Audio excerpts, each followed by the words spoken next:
Good morning, folks. Thank you for coming to NIFA Listens, Investing in Science to Transform Lives. My name is Megan Haydett. I'm a program specialist in the Institute of Food Production and Sustainability, and I appreciate all of you for listening to our call and coming to provide your stakeholder input at this in-person listening opportunity. Before we get started, I just wanted to remind folks that the purpose of this listening session is to offer our stakeholders the opportunity to answer the following questions. What is your top priority in food and agricultural research, education, and extension? And what are the most promising science opportunities for advancement of food and agricultural sciences? Speakers will be given 5 to 10 minutes to answer these questions, and our agenda we have a little room for folks that may be unregistered to speak after our registered folks have spoken. I ask that you respect your given time allotment. I will be holding up 5-minute and 2-minute cards to show you that you have that amount of time remaining. So please stick to that time. Also, if you have to take any phone calls, please step out of the room, respect those folks that are speaking. We have some snacks outside for our break at about 10:15, and the restroom facilities are located out in the hallway. I would like to begin this session with a message from our agency's director. So Sonny Ramaswamy, the director of the National Institute of Food and Agriculture, would like to welcome you. Hello, my name is Sonny Ramaswamy. I'm the director of the National Institute of Food and Agriculture. And I want to take this opportunity to welcome you to what we refer to as NIFA Listens.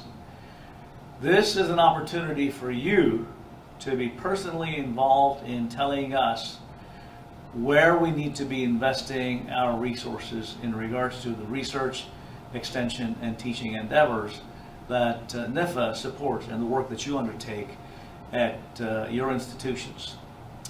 We are offering this opportunity for in-person input, and if it turns out that you've got additional thoughts that you want to share with us, you could certainly go to our website, nifa.usda.gov/NIFA Listens. Again, nifa.usda.gov/NIFA Listens. And you have the opportunity to provide additional input through the 1st of December of 2017. I can guarantee you that all this input that's going to be provided by you in person or through our website, I'd encourage you to also talk to your colleagues that have not participated here, to tell them to also provide input. We're going to take all of this input and analyze the information that's been provided to us and incorporate that into the priorities that are going to be investing in over the next many, many years. I want to thank you for participating in this very important effort, and look forward to engaging with you now and in future as well. Thank you very much. All right. Well, next, I'd like to introduce Dr. Moog Rob Qureshi. He's the Deputy Director of the Institute of Youth, Family, and Community. And take it away, Dr. Qureshi.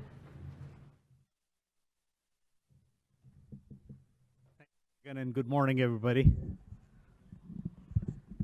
Well, first of all, let me add my thanks to you all here in person and people who are listening all across the country for joining us today. This indeed is a very important function of NIFA in terms of stakeholder input in all what you do. But before I go into a very brief presentation, I would like to invite my colleagues to come and introduce themselves, who have taken the time to come and be with you, essentially, to participate in this very important function. You've already met Megan Haydett. She's our program specialist. And we could not have done this program or these listening sessions without her tremendous logistical as well as intellectual help. So thank you, Megan, for all what you have done so far and continue to do. So let me invite first my colleague, Dr. Denise Eblen, to come to the podium and introduce herself.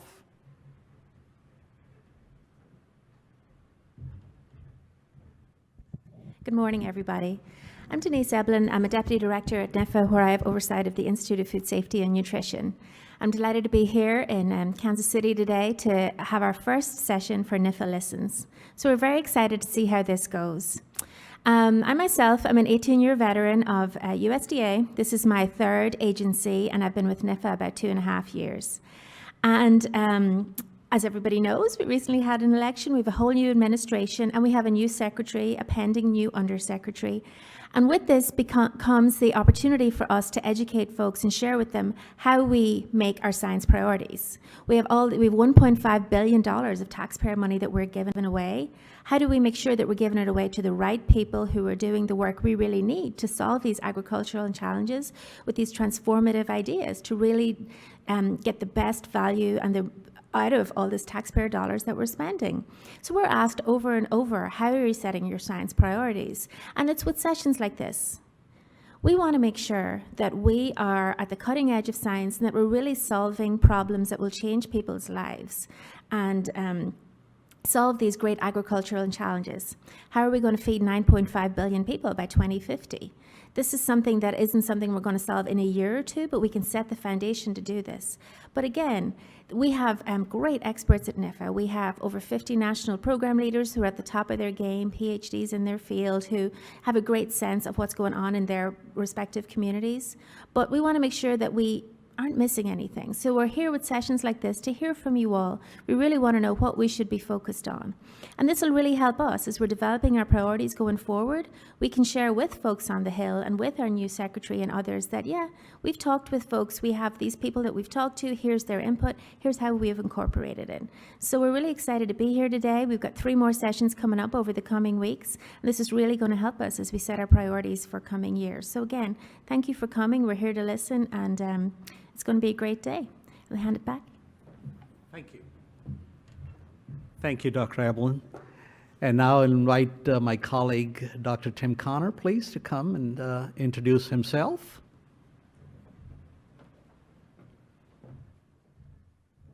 Well, thank you. It's really a pleasure to be in Kansas City. I spent a lot of years down the road in St. Louis, and so I feel like I'm back home, or at least into this general area of the good, solid Midwest. I am the Division Director for the Division of Bioenergy, Bioproducts, and Bioeconomy. My training is more in the area of biotechnology and genetics. Many years in agribusiness, focused on pipeline development from discovery all the way through the stages of commercialization. And over the last 8 months, I made a transition to work with NIFA, which I am very excited about and looking forward to working with broader stakeholders in developing in that area. Overall, the division is focused really on taking what we know about forestry and row crops and just sort of even possibly energy crops, and developing paths in which we can improve rural prosperity by really sort of pushing that major growth area we feel for the bioeconomy, which is in the area of bioproducts and bioenergy. So I'm excited to be here and listening to your feedback and listening to the breadth at which we can take it and maybe develop systems that work together to really sort of improve the bioeconomy. So thank you very much. Great. Thank you, Tim. Next in line is Dr. Peter Johnson, please.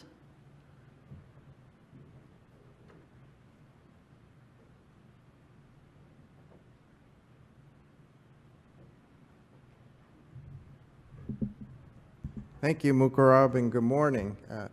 It's a pleasure to be here.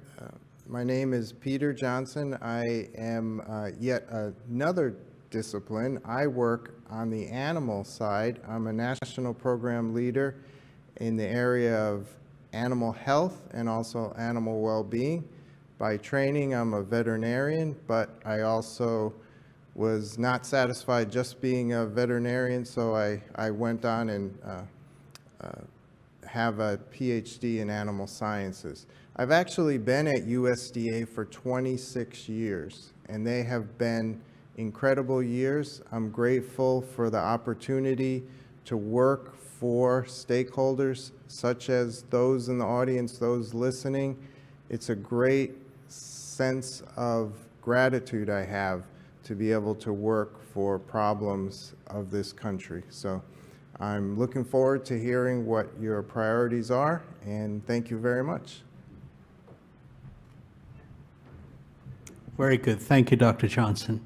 And the last colleague we have today is Selina Minors.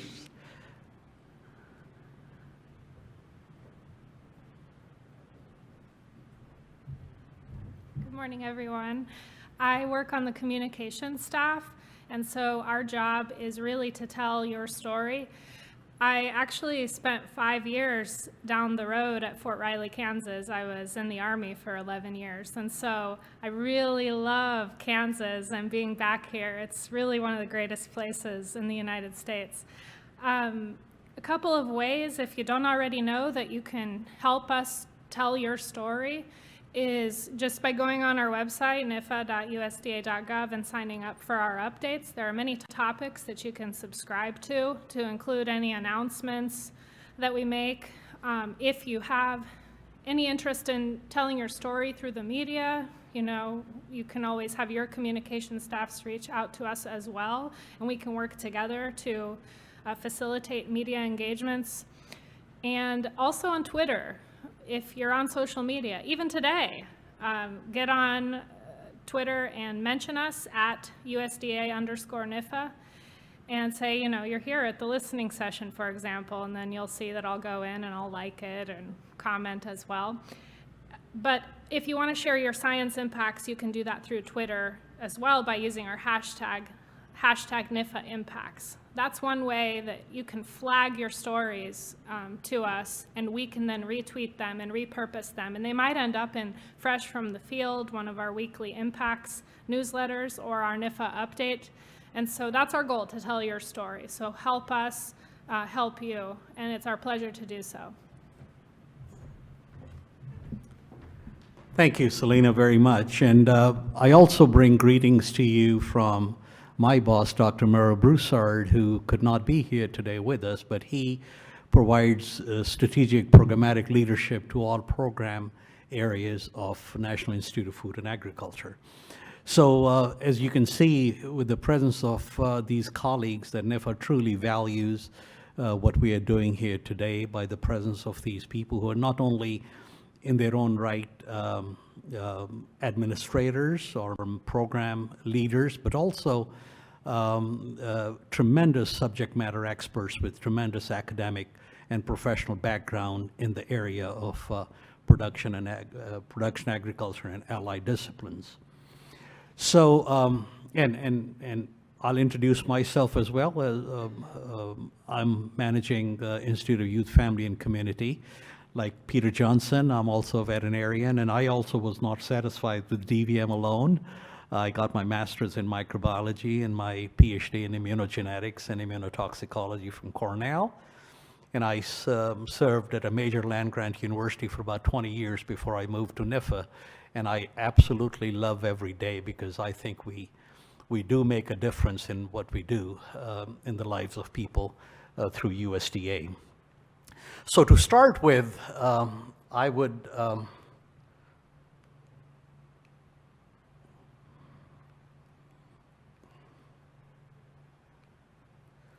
there you go. So NIFA, I'm sure most of you know, NIFA is an extramural science funding agency of United States Department of Agriculture. National Institute of Food and Agriculture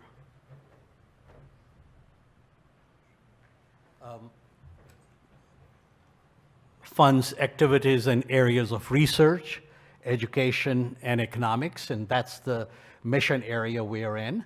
Our mission is really to invest and advance agricultural research, education, and extension to help solve societal challenges. It's really a very overarching mission, a very noble mission in my opinion. And we do this by collaborating with leading scientists and policymakers, decision makers, educators, organizations, both internally, domestically in the United States and across the world, to really find very innovative solutions to solve both global and local problems. We believe that science-based evidence really helps us to make more discoveries and apply those discoveries to help of people.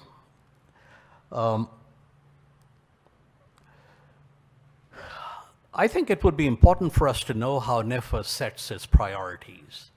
NIFA takes its marching orders essentially through congressional languages, which are articulated for us in what we call the Farm Bill and through the appropriation process. We also consider what our Secretary of Agriculture considers the top priorities ought to be for our agriculture mission area, and also guidance from the White House. We are also interested to know what our internal stakeholders, people like those who introduced to you earlier today, they are in their own right is our intellectual capital. These are the people who interact with our stakeholders almost on a daily basis through writing requests for applications, through running panels, through making grant awards, through holding PD meetings, by doing site visits, attending professional society meetings. All of these things keep our internal stakeholders or program leaders and staff really very, very current in terms of the needs of our stakeholders. So that's a mechanism we constantly lean on in terms of defining the priorities which we're going to have for current and the future years, as well as understanding what the gaps might be for us to tweak and add to in our current offerings and portfolios. But also, most importantly, we solicit what is called external stakeholder input, such as you. We have now started external listening sessions, and this is actually the first of the 4 sessions we are going to have. This is actually the first of the first ever external listening sessions that we are having across the country. This one is happening here in Kansas City. The next one would be in Atlanta next week. And week after that, we will be in Sacramento, California. And then the last one would be Maryland, I believe. Yes. So we are really very excited that in about a couple of months' time, we not only would have these personal listening sessions, but as Megan earlier told you, and also Sonny was sharing that with you, that you would have opportunity to provide your feedback through online mechanism, and the addresses and everything, all the links are also provided for you. So essentially we're asking 2 simple questions. What do you think are the top priorities, your top priorities in food, agriculture, research, extension, or education that NIFA should address? And I would emphasize here that we're hoping that we will get input from you all for our entire about $1.5 billion portfolio. We don't want these listening sessions to be research-centric or education-centric or extension-centric. We want to listen from you on every aspect of what we do, because that's really what our portfolio is all about. It's research, extension, as well as education. And then what are the most important promising science opportunities for advancement of food and agricultural sciences? And we hope that in your comments you would inform us and educate us about what do you think are the top priorities for. Okay, so how will stakeholder input be used? Well, as I said, stakeholder input would inform prioritization of science emphasis areas. our agency, whatever our agency do, the foundation of our agency portfolios are based on science, and we currently have about 9 science emphasis areas. We hope that you will identify the gaps in the programming, determine which programs may be redundant or underperforming. I think that's also very useful information for us.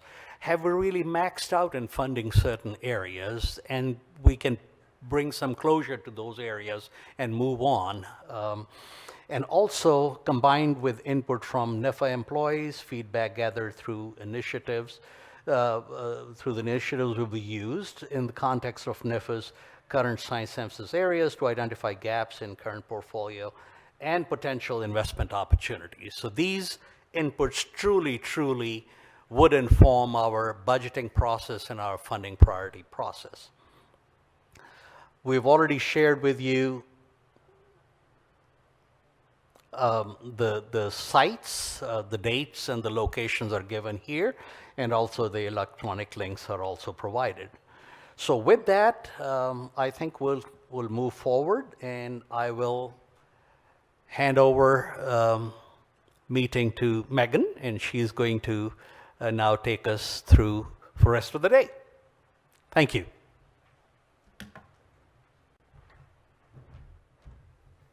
Thank you, Dr. Qureshi. All right, so the rest of the meeting is about you. We're here to listen. So as we move through this agenda, we're going to remain flexible with your schedules. 5 minutes, 10 minutes max for your comments. We do have a few folks with PowerPoint presentations. If you have not yet uploaded your PowerPoint presentation, you can meet Erin at the back of the room. If you don't have one, that's fine as well. So we will begin with Dr. Mullen, if he is here. But I have wonderful.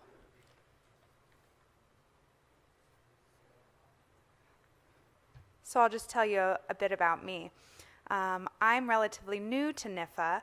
I've been at NIFA for less than 1 year, and I came from the Bureau of Land Management, where I worked on a native seed collection program.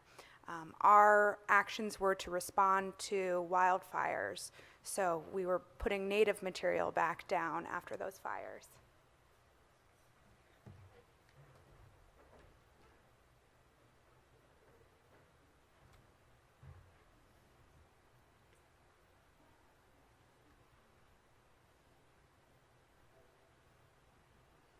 Just loading this PowerPoint. You all set? All right. Dr. Jeffrey Mullen from the National Corn Growers Association.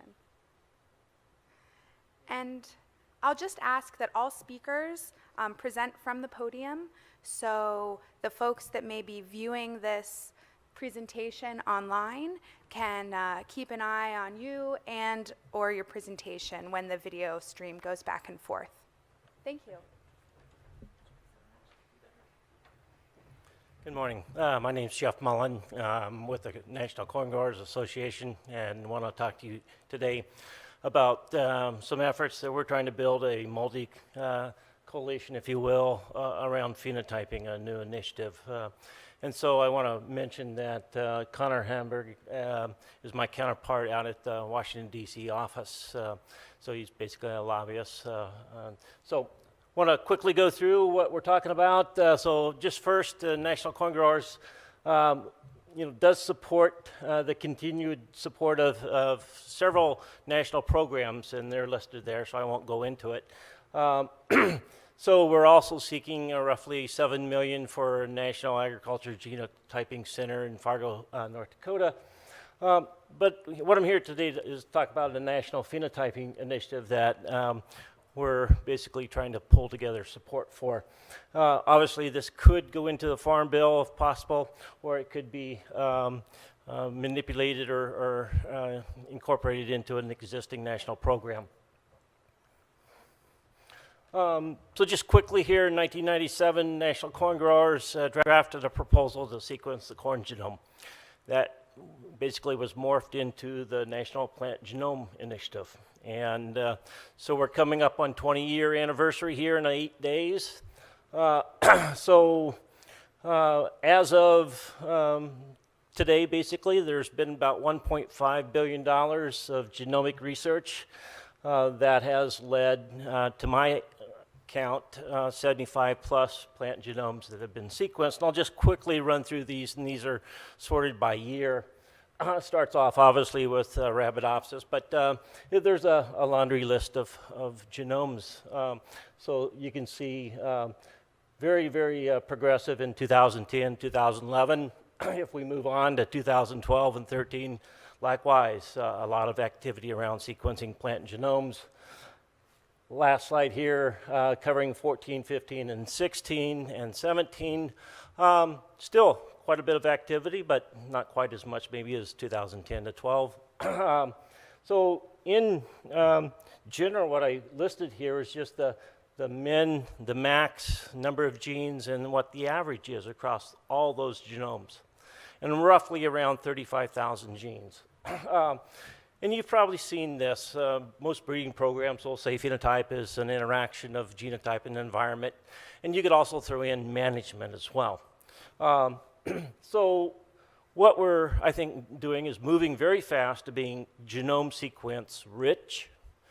And I think where we'll move in the next decade, 10 to 20 years, will be in gene function and determining phenotypes. And that phenotypic is what we want to talk about. So just quickly, we're trying to build a multi-crop initiative that will hopefully inspire research in the next decade. And again, it's to really address that G by E interaction. This is an initiative to build off of that 20-year sequencing data. And then we actually think it will be very important for the U.S. science competitive nature. We should lead the crop improvement efforts, in my view. And a lot of what this will do, I think, is benefit farmers. The goal is to improve crops, improve technology that can not just feed research, but it can actually feed farmers and their management tools as well. So goals, there are 3 goals I lay out here. So obviously is to support research that leverages that plant genetic data and then matches it with phenotypic and environmental data. And that is to try and predict crop performance based on that data. I won't go into the details here, but it's really to try and understand fundamentally what those processes are that regulate yield. And then how do you use that to improve crops? Second is to obviously understand the growing environments. They vary, and that's really critical, and that's that G by E again. And so that comes down to what genes, what alleles provide you, for example, drought stress or heat stress. I think there will be a lot of effort around gene editing as well, and that will feed right into that sequence data, that phenotypic need. So a lot of this is trying to understand genes that regulate key agronomic traits and how do they impact yield. It's how do those genes interact amongst themselves. And then how does that environment impact that gene expression? And eventually, how can we select genes or alleles that can meet the needs of the farmer, regardless of what kind of environment they farm in? And then you'd also say that there's a lot of need to understand what gene expression and what regulation is going on at the different stages of plant growth as well. 3 is, has things really changed since I went to grad school? So bottom line is we really need expertise in many, many disciplines that I think are important today. And that just means we need genetics, genomics, plant physiology, which is my background in agronomy, but you got to combine that with climatology, computer science, software development. And so all of these really are very, very important for crop improvement these days. Second bullet is we need to build high-throughput phenotyping. I've done quite a bit of phenotyping in my past careers at Pioneer and Monsanto. It's huge. It's a challenge. It's what I call the bottleneck right now. Used to be transformation, and now I think it's phenotyping. Obviously, this is also to train students for the future, so we don't want to emphasize underemphasize that. So, impact statement here. This is really to benefit the farmers. If we're going to feed our population in 2050, we need to be doing things now in order to get there in 25 years.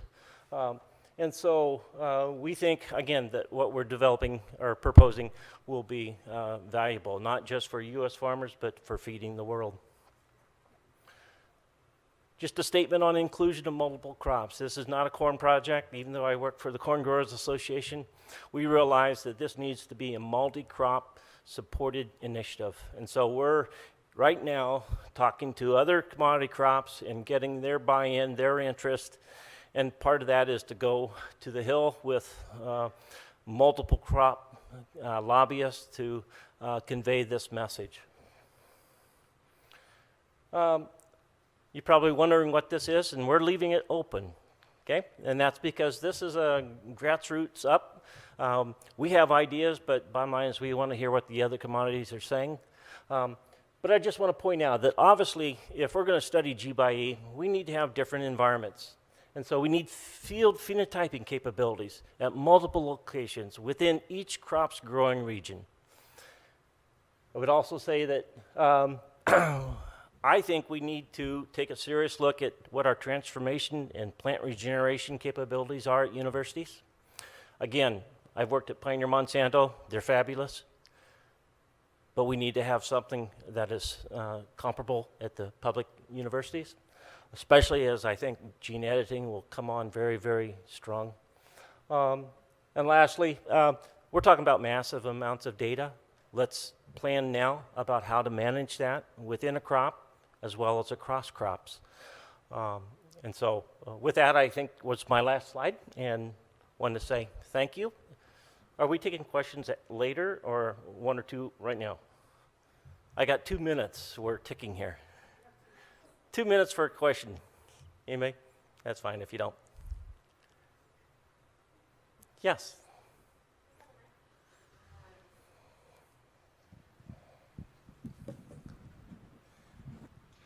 Thank you for your presentation. It's really interesting, and I think by having short presentations, we really get to the heart of, the headlines. Yeah. But so you're from the corn, as you said, you're a corn person, but you mentioned other commodities. So is there a similar interest in other commodities? Are you leading the vanguard? If the other commodity folks were here, would they have a similar interest? So far, so we've spoken. Well, I've met with obviously the corn, the soy, the sorghum, cotton, peanuts. We've talked to hops. We've talked to some folks in the wine grape industry, and peanuts. If I didn't mention that, I'm trying to think. We're still in that process here now. So the idea is everybody to date has expressed interest, and so we're wanting to build that coalition and then sit down and really hammer out what should that look like, what would be the funding request and all that kind of stuff. And any sense of what's going on internationally? Is America leading this, or are there other countries who are further ahead of us? Yeah, great question. I think we're strong. Don't get me wrong, but do I think we're leading in a lot of these areas, or some of the areas? Probably no. Very strong phenotyping in Europe and Australia. Crop modeling, for example, is probably led by Australia. And again, I think a lot of what we're talking about is data that feeds crop modeling. And so I think there's a need to make sure the U.S. does not, lose their position in a way. And then I think there's great opportunities to work with some of our counterparts internationally, but we're stressing the need to build up those programs here to ensure our competitiveness and our role, if you will. Thank you very much. Best.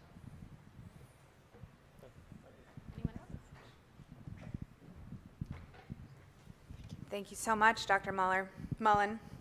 Next up, we have Tesfaye Tesso from Kansas State University.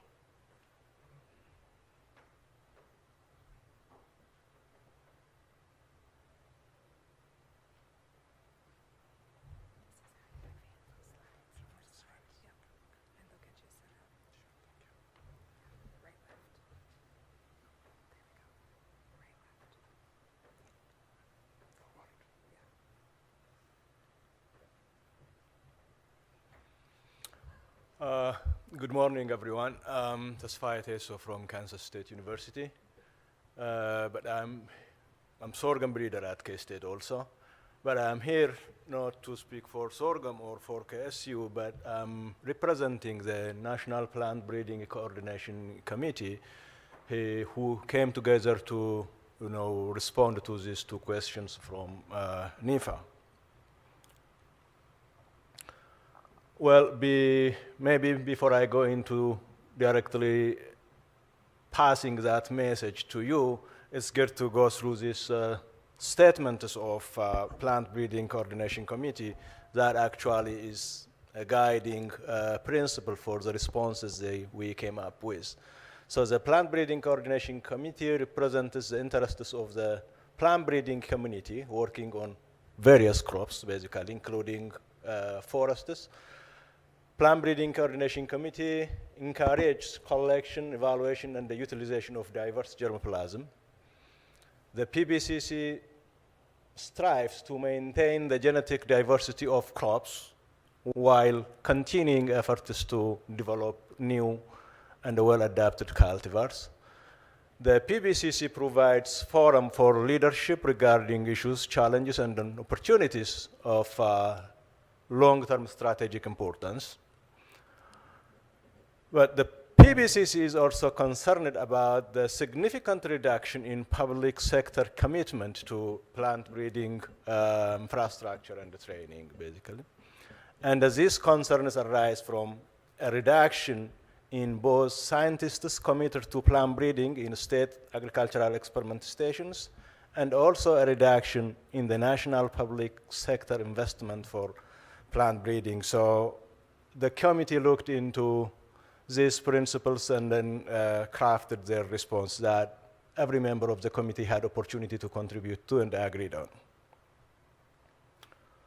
With that, I will go to responses to the first question about what top priorities are in food, agriculture, research, and extension. We came up with three major priorities that we, or the committee, wanted NIFA to address in the future. The first one is increasing funding that is directed to public sector plant breeding programs that are involved or working to develop varieties adapted to specific environments, basically. These are often left out by industries, so the committee felt the investment in that area would enhance agricultural production. The second one is to respond to the needs and the challenges of farmers. That means increased investment to breeding programs that directly respond to the needs and the challenges of farmers and the consumers. And to those programs that strive to enlarge the genetic base of crops and then accelerate progress. So basically to germplasm enhancement. I have a hard time seeing that. The other area, priority area that the committee identified is for NIFA to create a kind of platform where public research breeding programs can engage with farmers and the seed industries and then discuss on setting priorities and the needs, as well as also looking at opportunities.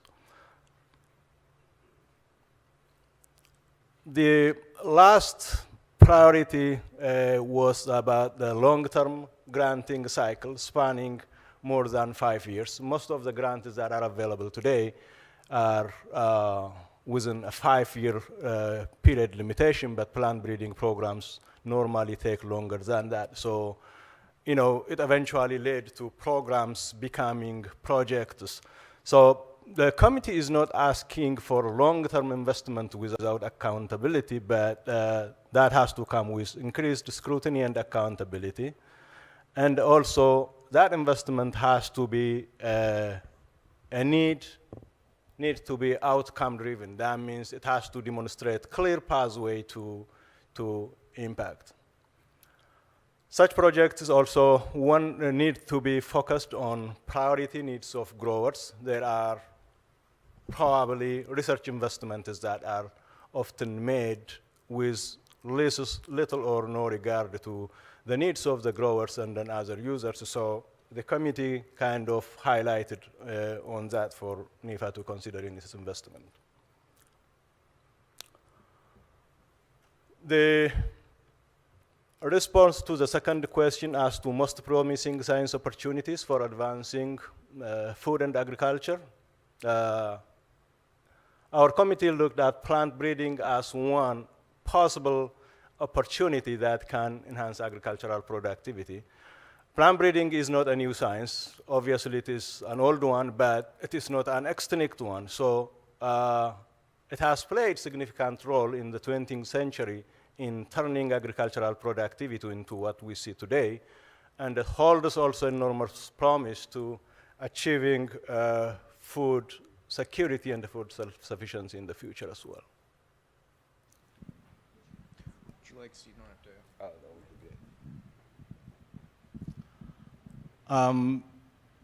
good. The other opportunity we've looked at was application of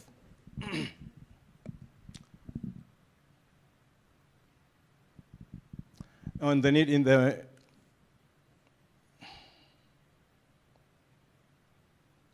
on the application of contemporary sciences to plant breeding for improved field performance. Plant breeding is an old science, but it is being updated by discoveries in other areas like translational genomics, engineering. For example, the high-throughput data capturing mechanisms are becoming easier, and then computational sciences and the mathematics. All these developments in other fields of science are kind of boosting plant breeding activity, so investments in that area will make and revitalize actually plant breeding programs and then moves it toward this impactful path. The third opportunity is the training of new plant breeders in appreciation and application of the contemporary sciences we just talked about. That means there is a need for skills for improved experimental design and then for new protocols to obtain high quality data, need for enhancing and exploiting interdisciplinary nature of plant breeding, new skills for better characterization of environments. The speaker before me was discussing about genotype by environment interaction and those modeling. Those are really key for success in plant breeding. Incorporating new and extensive phenotype data with genotype data. A lot of models are coming up, but still more remains to be done in order to make sure that the models exactly predict what the phenotype is. So advanced analysis to improve models and efficiency to handle large multidimensional data sets. There is a lot of progress being made in this direction, and then the committee also stresses that those areas need investment, especially in training people who are capable of doing this part of science. I think this is all. Thank you.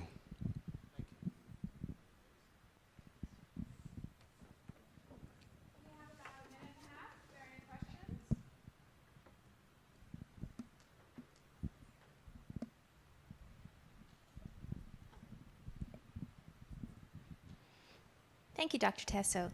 Can I ask you to comment? A couple of things. So where do you see USDA or NIFA's role in, this is a huge initiative, and of course the whole agribusiness enterprise would be interested in this. So where do you see like the public funding versus the private funding? What do you think NIFA, USDA should be focused on versus the huge investment I know is going on in the private sector?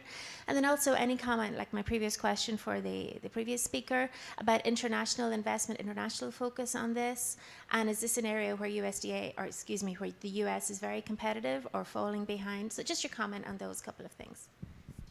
Well, I think one of the areas where NIFA need, I think I highlighted in one of my slides, where we need to cultivate interaction or create platform that will foster interaction between public plant breeding programs and seed industries and the farmers as well. I am a sorghum breeder, and I can see, I do interact a lot with seed industries a lot, and we find a lot of commonality between us, but there are also a little bit of differences. And then the farmer is also standing there. We've never had that opportunity of coming together and then see what real priorities are for farmers, and then how ready is the industry to deliver onto that one, and then also the public plant breeding programs. If I take one simple example for sorghum, with today's technology, sorghum growers can harvest crops that are this tall, whereas the industry is really interested in marketing just the traditional short type cultivars. We, sitting in public programs, we know that by increasing plant height a little bit to that level, we can also contribute to yield potential significantly. So I think we need that kind of platform where we can come together and then discuss and then chart the way forward. Your second question was about... Commenting on the international, where are we in terms of international, what's going on internationally? Are we at the top of the game or not so much? Just your comment on that. Well, this science is an international. It is not really limited to one or two countries. And then we've seen that discoveries, materials, germplasms from one part of the country making impact everywhere. So there are materials that will come into US breeding programs through increased international collaborations. There are also knowledge that will be generated and then serve both the United States and then other countries that are, involved in that partnership. Again, in my project, I do participate in a number of international programs, and then I do see benefit both to collaborating countries that are working with me there, and the information that is generated from that is also helping my program over here. So that will be a great thing if we can work as international team, actually. Thank you. Thank you. Thank you so much. Next, we have Katherine Kelly from Cultivate Kansas. Cultivate Kansas City, yes.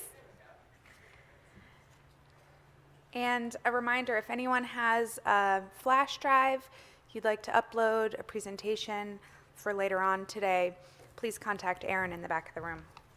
And if not, okay, thank you. No PowerPoint. welcome. Thanks. Good morning. Okay, my name is Katherine Kelly. I'm the executive director and co-founder, sorry, I've been dashing this morning, of Cultivate Kansas City, a nonprofit organization that works to grow food, farms, and communities in support of a healthy local food system with local food available to all. I appreciate this opportunity to speak to you and to advocate. It's funny, I'm getting nervous. I don't often do this. You never know when you wake up in the morning what's going to happen. I appreciate the opportunity to advocate for NIFA programs that benefit our community, because we've certainly seen the effect of that, as well as to advocate for future priorities in research, extension, and education. I'm going to be speaking as somebody who represents specialty crop producers, and in particular farmers who operate within the greater metro area. There are three key priorities that we see spanning research, extension, and education. First is climate change. Farmers on the ground, and I speak as somebody who is a farmer, have been experiencing the impact of climate change on a nearly daily basis, and I've certainly seen its impact since over the last 15 years. As a farmer myself, I began to see the trends when the harlequin bug, thank you, It's funny, I do a fair amount of public talks and don't do this very often. As a farmer myself, I began to see the trends when the harlequin bug, a southern pest, showed up in my fields, when I found myself having to do multiple plantings of the same crops, so A, B, C, and D. Across the metro area, impacts range from the emergence of a variety of pests that are new to this geographic area to weeds that are growing more aggressively than before, such as spiny amaranths, bindweed, and foxtail, to changes in rainfall patterns that play out in our fields, at our open-air markets, and in the overall quality of fruits and vegetables. As urban farmers in specific, one of the impacts we've seen is higher overnight temperatures exacerbated by the urban heat bubble, with the resulting narrowing of the crops that we can grow to crops that can tolerate sustained high temperatures, combined with temperature swings, excessive rainfall, and extended drought. We need NIFA to fund and to continue its funding focus across all of its programs on climate change. Farmers need solid research and extension work on plant varieties that can tolerate the impacts of climate change. We need breeding programs not just for plasticity, but for specific microclimates to help us adapt as conditions continue to change and become more extreme. We need more support for controlled environment agriculture, not just research and extension, but grant programs that will help with the capitalization of greenhouses similar to the EQIP grants that finance high tunnels. We need research done on weed management and on the gradual invasion of new weed and pest species so that we can more quickly and effectively respond. We need, in particular, cross-disciplinary research, ecosystem-based approaches rather than siloed approaches, and we need scientists who are trained in systems-based and collaborative work. We can't pretend that climate change isn't happening to the degree that we allow politics to muddy a science-based engagement with the realities of climate change. We are agreeing to a riskier, less predictable, and less intelligent food future. The second priority we see is training for future farmers. Having a reliable national food supply is going to be more important than ever as climate changes, as world politics change in response to political upheavals caused by droughts, famine, and rising energy costs. Farmers are retiring and farms are consolidating at unsustainable rates. We need aggressive outreach and education to prepare current and future farmers in a rapidly changing environment, both climate and market, and to begin to replace the farmers we are losing. Ag and hort education needs to begin at the grade school level, and clear paths need to be laid out from high school ag and horticulture classes to owning and managing productive food farms. Third, NIFA needs to continue its commitment to ensuring that all members of our society have access to good, healthy, and local food. The obesity and diet-related crisis is not over. We need to keep our attention on ensuring access, and food education is a priority. Cultivate Kansas City has been providing nutrition incentives to low-income community members for over 7 years. In 2015, we partnered with the Mid-America Regional Council and were awarded a Finney large-scale grant. The money received through the Finney grant has allowed us to expand our programs and offer healthy options to families while providing additional revenue to producers at over 20 farmers markets in Kansas and Missouri. Programs like this give NIFA double value for their money, helping the low-end consumer, but also the local farmer. NIFA's work is going to be more important than ever in the decades to come. We need you to be powerful advocates for science-based agriculture and for the importance of food and agriculture in our society as a whole. There we go. Okay.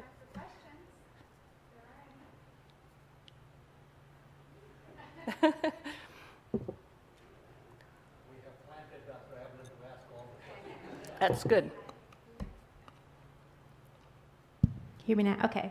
Thank you for your presentation. You hit three really important things. One is climate change and how it's not just some big industrial level thing, but it's really impacting you guys locally as farmers and growers and producers, and we hear the same thing across the country. So hearing from you gives us that shot in the arm to remind us to keep drumming that drum. Good. Second, education, educating the next generation of farmers and who's going to pick up when we all retire.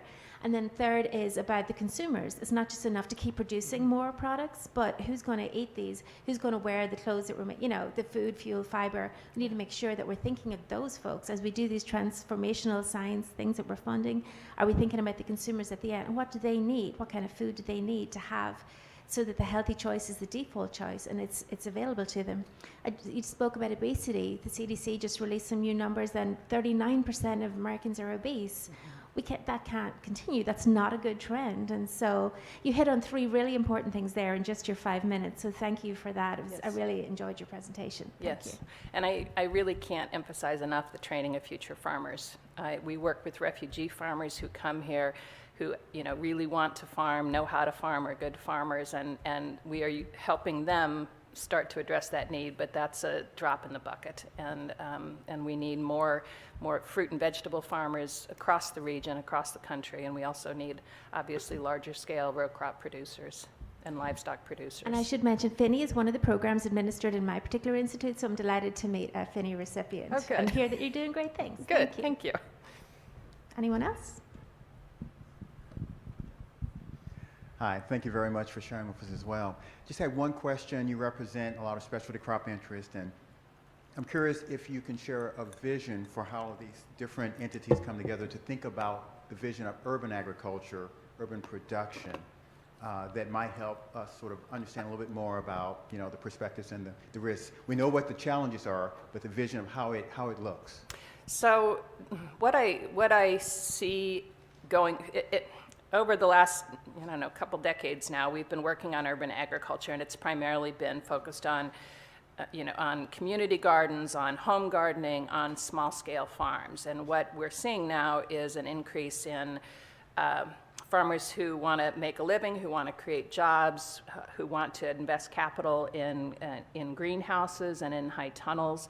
So we're seeing a diversification of the models of agriculture in the city. We're seeing people buying up old buildings in Kansas City and repurposing them to LED, production.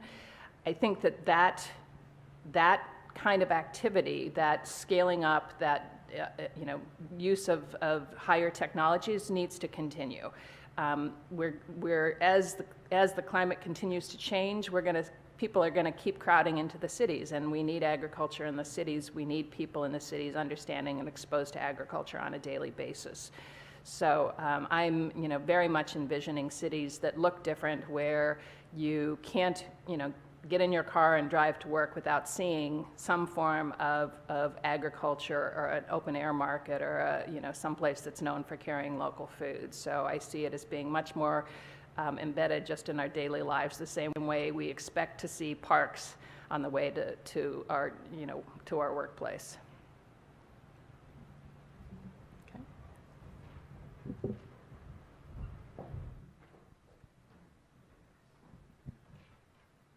Thank you, Catherine. Next up, we have Aaron Harries from the Kansas Wheat Commission.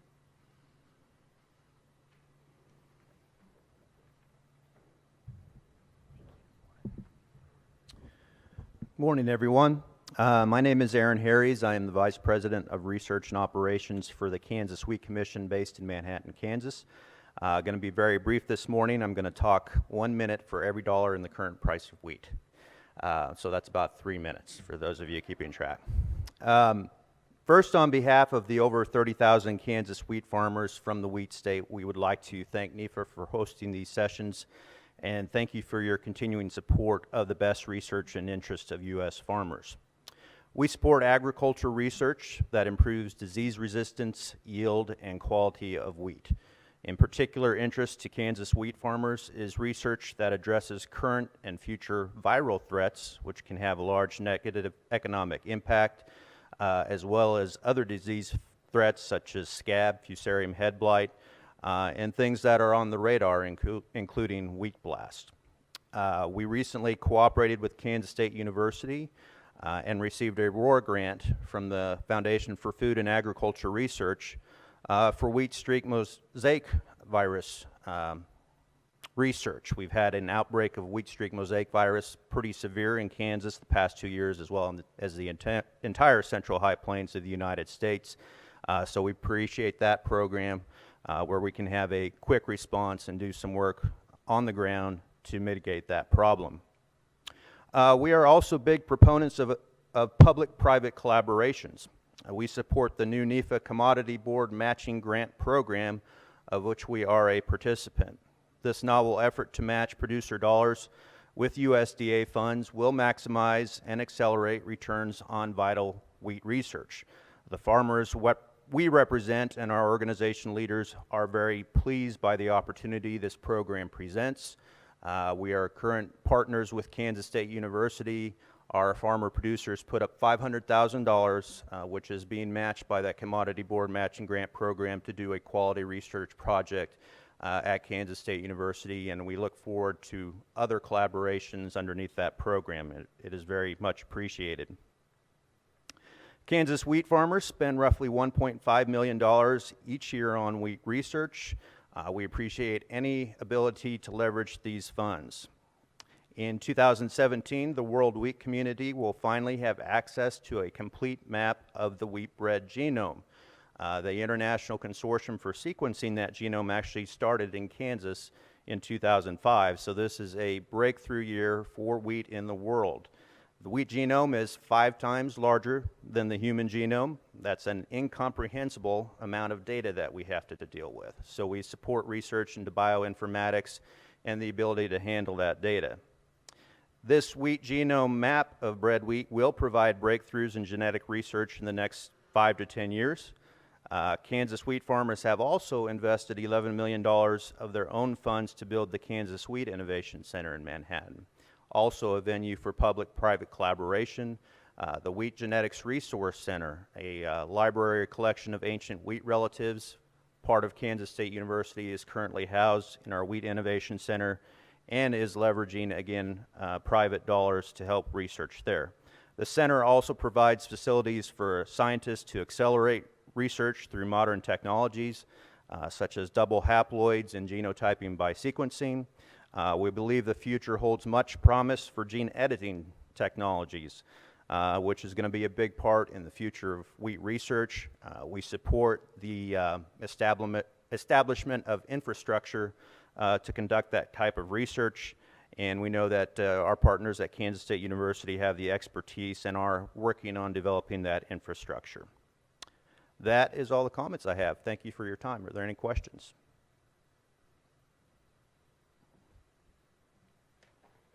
Okay, thank you.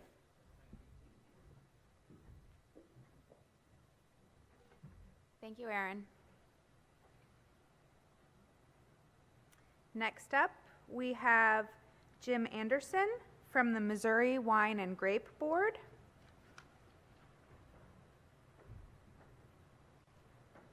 While he makes his way up here, I just have a question for you guys. Did you ever hear about the magic tractor? It turned into a field.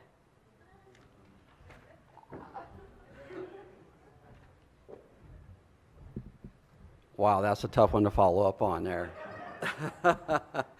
Well, thank you. My name is Jim Anderson. I'm the Executive Director for the Missouri Wine and Grape Board.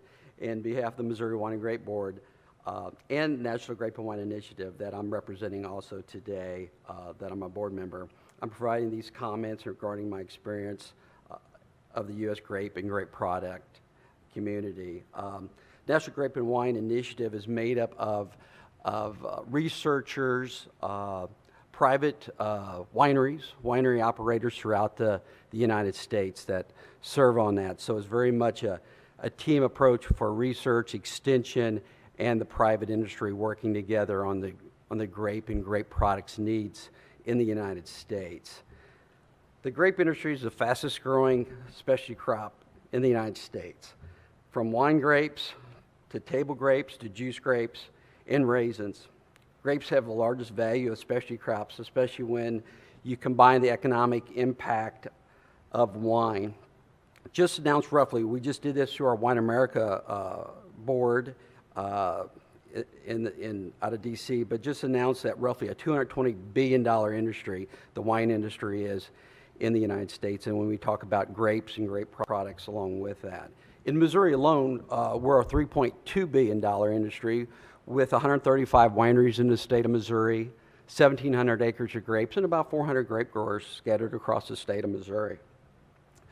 Research funding is vital to the future of grape and wine industry. Our economic contribution, but although the USDA has long been top public funder of that research, funding has not grown.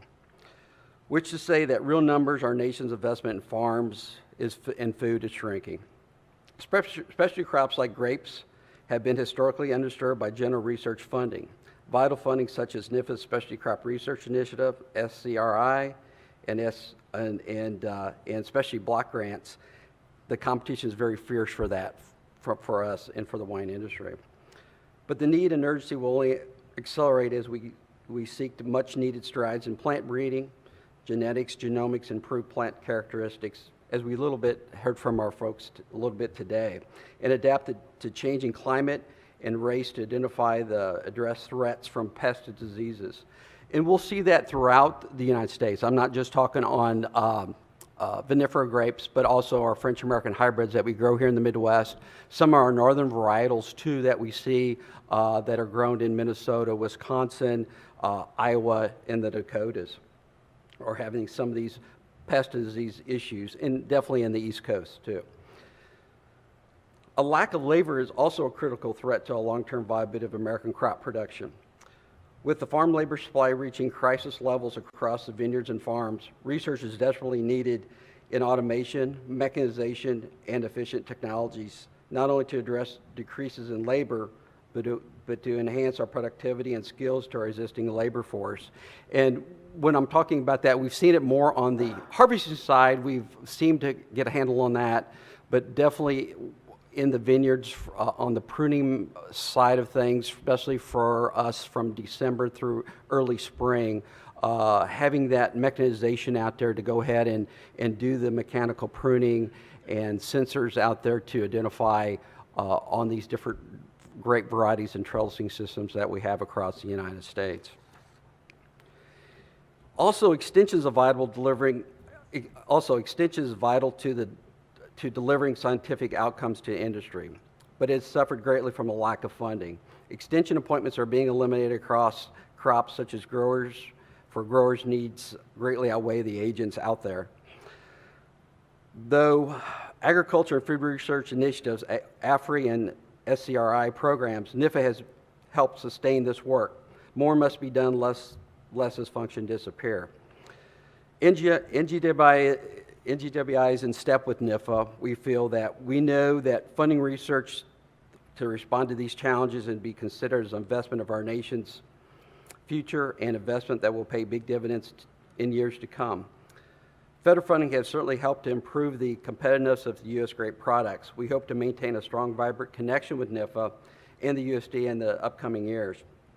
Our goal really out there through the NGWI and through boards across the state of Missouri, Wine and Grape Board, our viticulture, Missouri grape growers, and our vinifera folks out there, is to avoid duplication in research and encourage research synergies within the grape industry in the United States.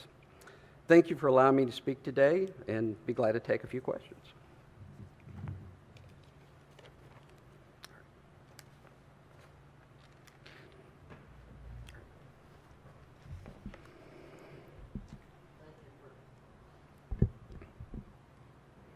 Thank you for your talk, and I actually don't have a question, but I just want to tell you, since I'm an avid one glass of red wine drink every dinner, I wanted to thank you for representing the industry and making sure that I always have my one glass of red wine. We are glad that you drink that one glass of wine every night. It might be 1.5, but so, thank you. Thank you. Appreciate the comment. Thank you.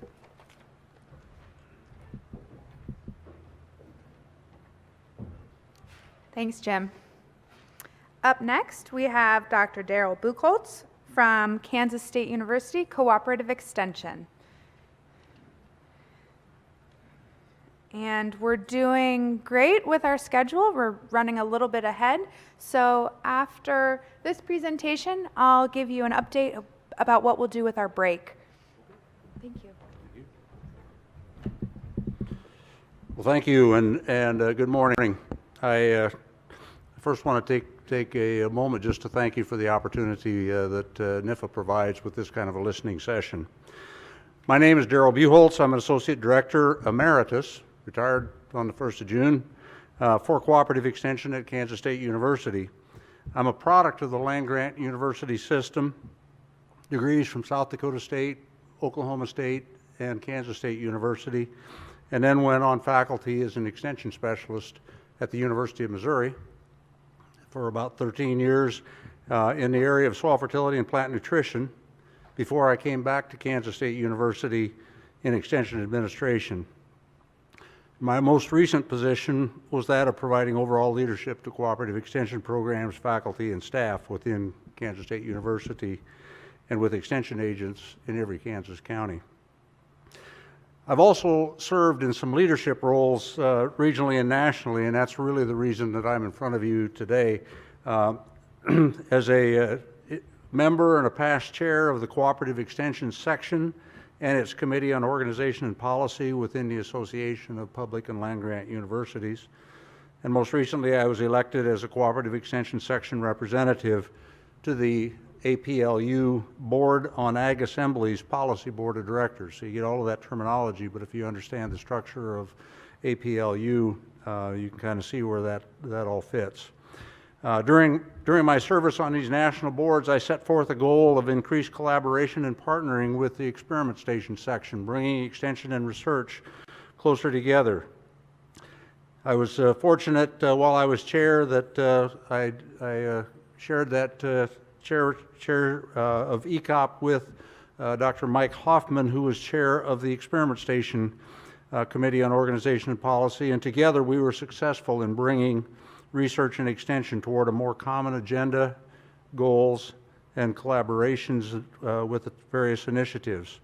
I bring you today a message of the importance of continuing to strengthen and improve such linkages now and into the future, the importance of having the land-grant university system with its shared set of roles and responsibilities in discovery, translation, and transformational education has never been more important than it is today.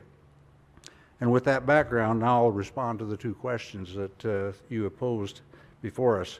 Question number one, what's the top priority in food and ag research, extension, or education that NIFA should address? That question has some very broad, sweeping implications in how one might go about responding. As our federal partner in providing funding to land-grant universities, I would stress the importance of maintaining a healthy balance of capacity and competitive funding. As I've listened to presentations this morning, I'm reflecting upon those that we address because of the importance of our capacity funding and those that we address because of the importance of the competitive funding. So it is about providing support to the critical infrastructure of food and agricultural research, extension, and education. Capacity funds provide stability, responsiveness, and the opportunity to leverage our human resources to address critical research and extension issues and needs nationally, regionally, and locally. A great example of recent in addressing a critical issue in Kansas was in responding to the invasion of the sugarcane aphid attacking our grain sorghum fields. At that time, it was our research and extension faculty who, through that network of land-grant universities and their colleagues, were able to provide the necessary knowledge around scouting, threshold levels, and effective management and control mechanisms.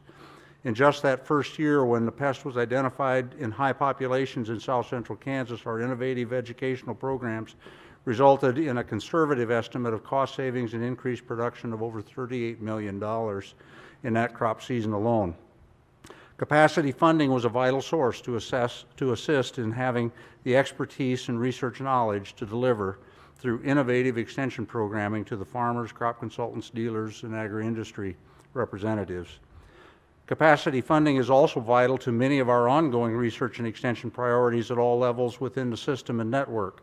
We work to accomplish one of our goals of developing tomorrow's leaders through the projects and activities of 4-H youth development, and that's another great example of the importance of capacity funding. We are developing tomorrow's leaders in the fields of science, engineering, and technology for the future of a vibrant and strong food and ag system. We reach over 6 million youth and work with them on the importance of the network of specialists and agents and the thousands upon thousands of youth and adult volunteers that are evident in carrying out that program. Working together, they're providing that kind of experiential learning through curriculum that is juried and proven to be effective in positive youth development. Both leadership and workforce development are natural outcomes of this large capacity-funded priority. Competitive funds are equally critical to provide the resources to address the increasing complex, longer-term research extension approaches to priority issues. In areas of fundamental discovery and development, competitive funding provides increased focus and productivity towards such discovery. Great examples of competitive programs include such areas as food safety and security, germplasm development, childhood obesity, natural resources preservation and protection strategies, bioenergy, plant and health, and animal health, rural and community resiliency, and the list can go on, reflecting on the priorities of a strong and vibrant food and ag system in the U.S. and the world. I'd emphasize the importance of finding focus and allocating resources to address such needs. A few years back, Kansas State University's Research and Extension underwent a strategic planning process from which 5 grand challenges were identified as being both crucial to the future of Kansas and appropriately representing the potential strengths of the experimentation and extension service in our state. Simply stated, those 5 priorities were water, health, global food systems, community vitality, and developing tomorrow's leaders. Nationally, through a similar strategic planning process, the Cooperative Extension section of the land-grant university system has identified the following critical issues where focus of resources and the strength of the Cooperative Extension system will align well. These critical issues include nutrition, health, and wellness, positive youth development, water quality and quantity, food production and security, and community development.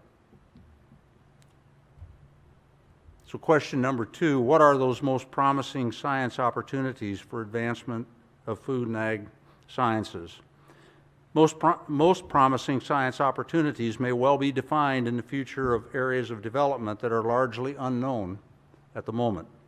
However, as we think about where those potential nuggets of great opportunity exist, one must think about the opportunity to define and approach problems differently by burrowing into big data management analysis. Much of what I've heard this morning goes right back into that kind of a focus on big data management and analysis. Already we see advances in understanding the knowledge towards effective strategies that come from the analysis of large data sets. Where exactly it may lead us in the future is truly the greatest opportunity in exploring new approaches to discovery and ultimate solutions on our critical issues. Continued emphasis in multidisciplinary research and extension methodologies is another area that has great opportunity for the greatest advances. Multidisciplinary approaches to the areas of nutrition, diet, and health strategies represent one area of great opportunity in addressing an ever-increasing cost of what is deemed as the necessary healthcare system.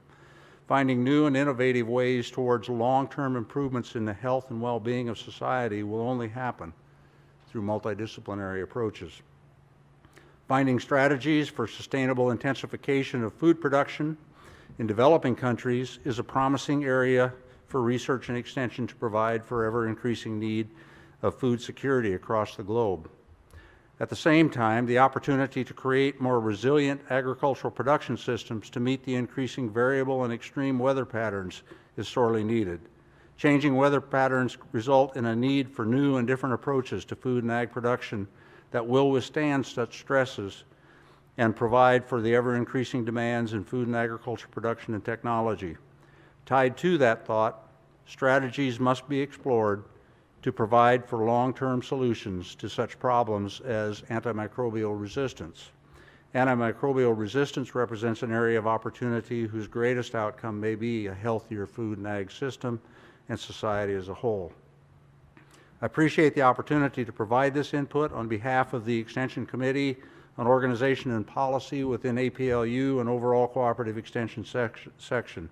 Cooperative Extension brings the strength of research, translation, and transformational learning to the issues and challenges serving citizens all across this great land through our land-grant university system. Thank you.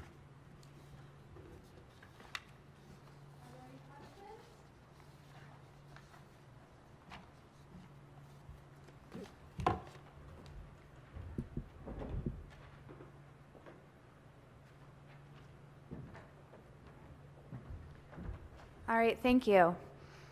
We had planned on taking a break from 10:10 to 10:30, but I would like to invite any speakers that did not get on the agenda. If you would like to have an opportunity to speak, we have a few minutes. If not, we'll present this opportunity later in the day. So I think what we'll do next is take our break now. We have 20 minutes to take a break, use the facilities. We have some light refreshments out front, and we will resume at 10:10. See you then.